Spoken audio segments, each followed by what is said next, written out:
And we're back to learning Illustrator in a year, day 73. Let me show you the scale tool. You can use that to scale up your objects, as it's the shortkey for it. If you just left click drag, you can see there is a center point that's defined. And this is kind of like the origin point from which on everything else is being generated or scaled.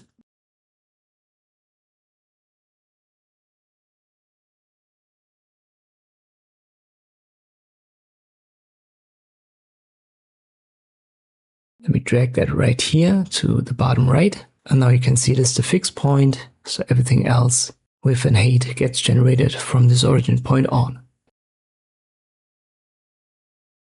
You can also hold Alt and left click. And here you have specific values that you can choose. Uniform will affect width and height, so both are scaled up. But non-uniform, here you can use horizontal for width and vertical for height. These are all relative values.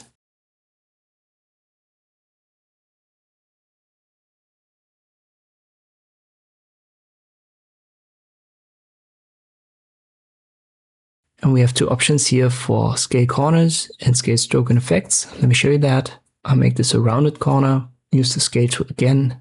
So hold Alt left click on the origin point. And if I uniform scale that, you can see how it kind of adjusts the corner.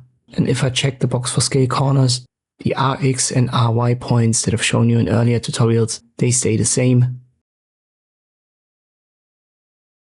Let me show the other option by adding a stroke. We haven't yet talked about effects, but it works the same way. If you apply an effect, you can scale it or not scale it with your element.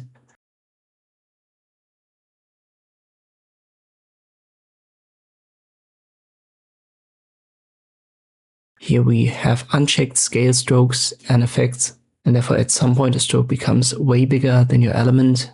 And if I check this, you can see here at this small size, so the stroke is being relatively scaled down as I've scaled down the object.